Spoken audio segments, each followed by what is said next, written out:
Welcome back to GBGuns. We've got an unexpected surprise from Adam's Arms, the AA-19. Tabletop review and field strip coming up next. Inside a cardboard box, we've got a case. I kind of appreciate that, for the folks that like the cases, it's nice to have the box protect it somewhat during shipping. This one is Protector Series from Plano, which means you do have an ability to lock it there. It might be airline worthy. Depends on the TSA agent, I suppose. Popping that open, we've got the pistol, 2 PMags, and our manual is a QR code. Kind of an interesting thing. I know many of you who've been paying attention know my opinion on manuals in guns, and this is an interesting way to do it, but most importantly, with a QR code, this lets them edit and change things on the fly without having to worry about what's printed and out there. If anybody's super into legal stuff, there is your federally mandated lock. Alright, we'll get this out of the way and take a look at the AA-19. Curious thing, this isn't a pistol that I had necessarily been eyeing because, well, at $9.99 MSRP, it's a little bit on the steep side. Is it a Glock Clone? I've got different feelings about that, and we'll go over that. Broke out one of the PMags that are included. No changes there, just the witness window telling you when it's full or not.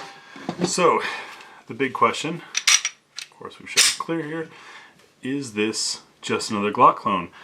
I don't think it is. Does it follow the Glock 3rd Gen, Glock 19 basic design, mechanisms, and sizing? Yes, but if it were a clone, it would have lousy ergonomics and a terrible trigger. This grip angle, as you can tell looking at it, is much straighter, more like an American style, 1911-esque if you will, and that trigger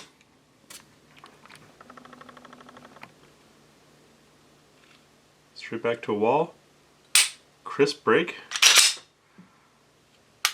very short reset, takes you right back to the break. That is not Glock-ish at all. And I say this as someone who, probably like many of you, got into Glocks early on in my pistol days because that's what was recommended. I then came to love and loathe the wonderful aftermarket out there trying to solve Glock issues. Lots of different parts out there try to fix ergonomics and feel. Of course, Glocks are perfectly reliable guns, no fault there, but they leave a lot to be desired as far as general shootability, especially for the price tag they go for. After spending hundreds and hundreds of dollars, I had customized a couple Glocks, a 19 and a 34 that I was running in competition, and it did not feel as nice as this did. So, at an MSRP of $9.99, is this expensive? Well, expensive is a relative term. Is it probably cheaper and better than getting a Glock and trying to do all these things to it? I think so. Just those are my basic reflections on this. Now we'll get into the meat and potato of our classic tabletop review. So we've already shown clear, and we start up at the front. Slide to frame fit, a little bit of play up there as normal. We've got a threaded barrel, which is awesome, even though suppressor use isn't as popular as YouTube makes it sound. The potential is there, or you could throw a compensator on it, or, like me, leave the thread protector on and take advantage of a longer barrel, giving you more velocity, more energy on target. We've got some nice cuts to the front end of the slide. In fact, I think probably a lot of the expense and price on this is the machine work on this slide. Neat little kind of cut back there. Sorry if you can hear that helicopter in the background. Undoubtedly the ATF's coming for me. Nice window up top. These cuts, of course, are your serrations for press checking, etc. But you notice they're rather deep. Steps down in that window, that helps reduce weight. Less reciprocating mass tends to make for something that feels softer when shooting. It also helps compensate for adding reciprocating mass in the form of a red dot, should you choose to. We've got plenty of rail space up here. Texturing on the front of the trigger guard, as well as a nicely defined ledge for the people who like to shoot finger forward, and this double undercut trigger guard, which I think is awesome. Why is that important? Well, the first undercut, of course, lets you get your hand up there and lets my hand fit all the way on, almost all the way on, a Glock 19 size frame. This undercut here works for the support hand. It lets the support hand get up higher and hold on tighter. So that's a nice feature, something many people have done aftermarket to their other guns. We've got some laser stippling, aggressive look, not too aggressive of a feel. It's not going to chop your hand up, but definitely adds texture on the front strap there. Mag well, pretty basic. We've got texturing on the side here that just like the stuff on the front and the back, though it has an aggressive appearance, it's not too aggressive to rub you raw. I think that's pretty cool. Classic, basic, minimalized slide stop, slide release. However, it works both ways. A little stiff on the release, at least here now. The magazine release, as you can see, it extends a little bit beyond the body of the gun, but there's a lot removed here to make getting to it easier and pushing it easier for a small reach.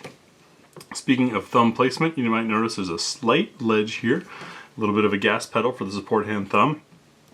I like that. That helps a lot in controlling muzzle rise. It's not huge, but the thing is, if they go huge on that, then it doesn't fit holsters. I also appreciate that the serrations here continue visually onto the frame. It's just a nice touch. We do not have interchangeable back straps, as this is a Gen 3 Glock pattern. We'll play on the back.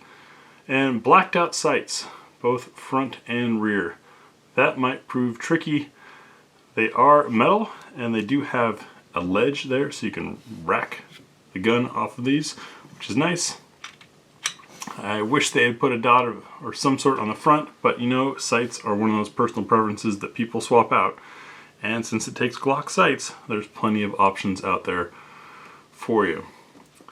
Right side of the gun, everything is as normal would be expected.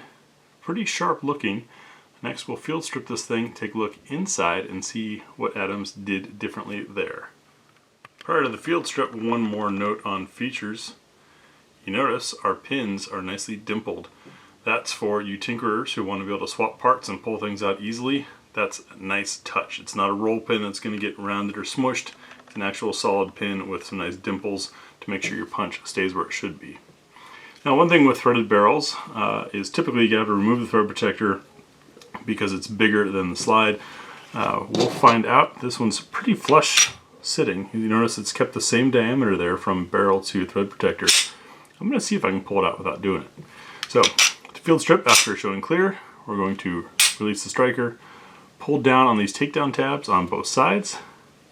Also, since this is cut away for a ledge, those tabs stick out a little bit further than they do on Glocks, which is nice, makes it a lot easier to grab.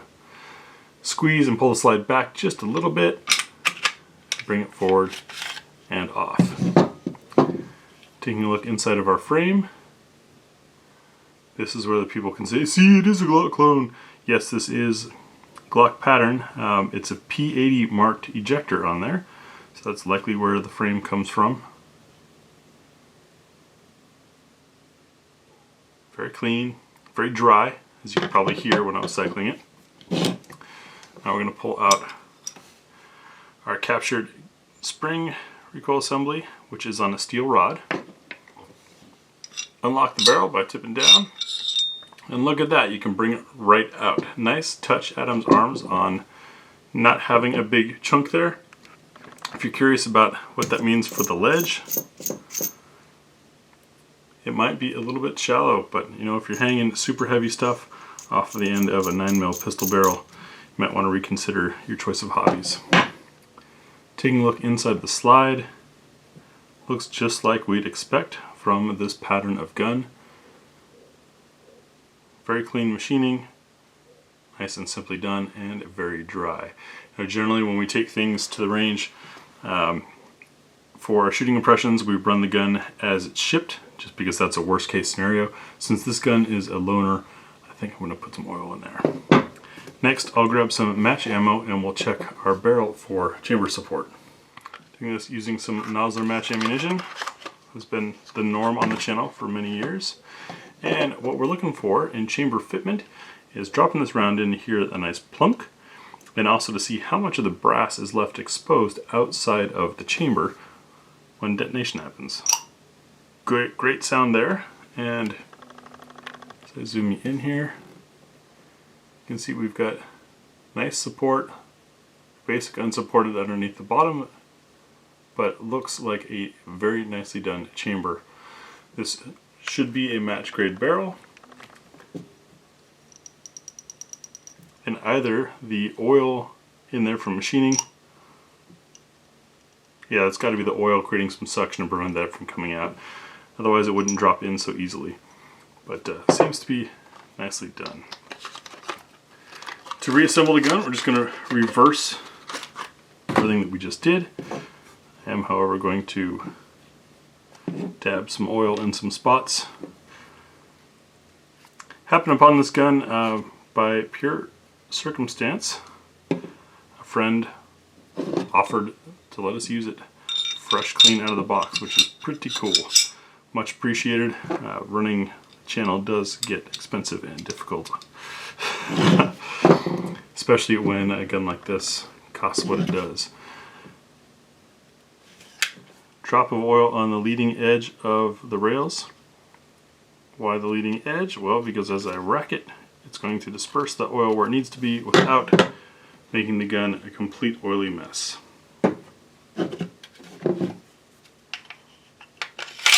Come on, re-rack, everything's back together, and quick functions check. Everything's working as it should. Very nice construction, very cleanly done. I think it's a handsome build without, it shows style without being too gaudy. When we'll take it out to the range, we'll do some cold shot impressions, full mag +1. Since it does take Glock 19 pattern mags, I'll try to scrounge up our pile of mags. We used to have about a dozen Glock pattern magazines, so we can see what it runs with and what it doesn't. Also our spinner test for sights and trigger control. Some accuracy tests, of course our trademark what's for dinner test to see what it eats, and then give you the concluding thoughts of two different shooters. So that's the Adams Arms AA-19. Nice looking pistol. Let me know what your thoughts are down below. If you too have fallen into the Glock trap, and where you ended up with that. I know quite a few people are happy with their mods. Also plenty of others that are like myself that after years of doing it and spending hundreds of dollars decided to just move on to a different platform. This to me follows that platform's design but is not a clone at all. Thanks for watching.